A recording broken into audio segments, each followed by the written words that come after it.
Hi, Dave. Thank you. More expectant mothers are passing on pushing and opting for C-sections instead of traditional childbirth.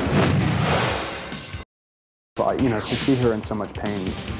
The pains of labor are pushing many women toward a new trend in childbirth, elective C-sections. But is it ethical and is it safe? The debate next in a special Fox Files Health Watch.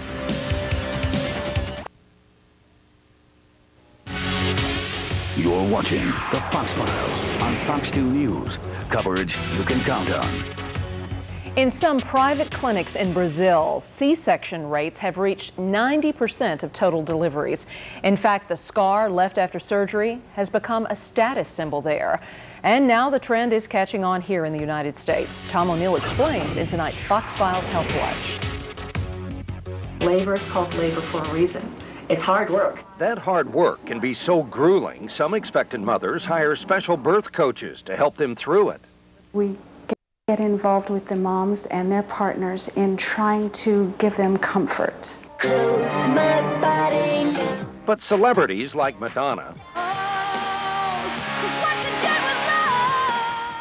and Toni Braxton are among the stars setting a pain-free trend in modern births, choosing surgery over natural deliveries, even when there's no medical reason for a C-section. If we then also know our idols, models, actors and actresses who have had these procedures, then that makes it more acceptable.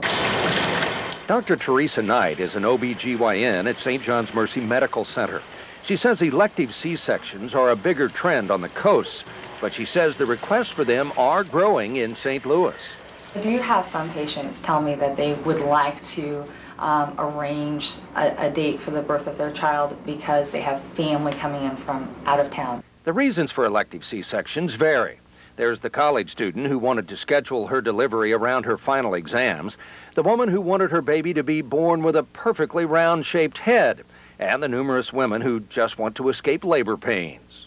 When you're pregnant, everyone will tell you their horror story about having babies, and that becomes really terrifying.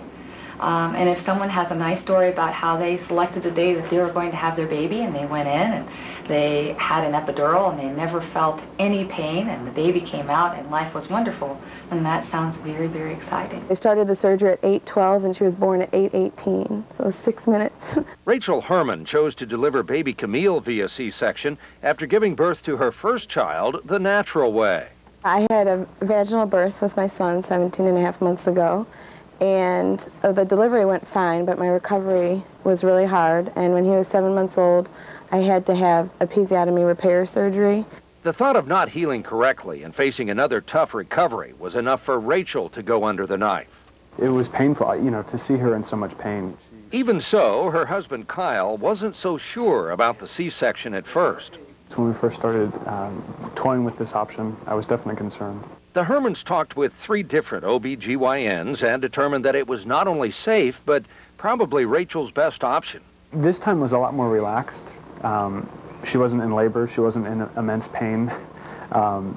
It only took 6 minutes. But what about other mothers? When is it okay to have an elective C-section? It's not the same for everyone. I think it becomes valid when a woman is well counseled and understands the risks involved. But Dr. Knight admits there's great debate within the medical community about whether doctors should even perform them. We all take an oath, the Hippocratic Oath, that says first do no harm. When you do an elective surgery, there's a risk that you're doing unnecessary harm. We were born with birth canals for the process of giving birth.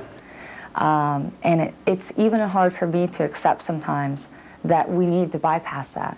I think it would be up to the doctor to really discuss the pros and the cons, I guess, of doing a cesarean, but I think we're, made to be able to deliver vaginally, so I guess vaginal births would still be preferable. The risks of elective C-sections include bleeding, infection, injury to surrounding organs, and complications from anesthesia.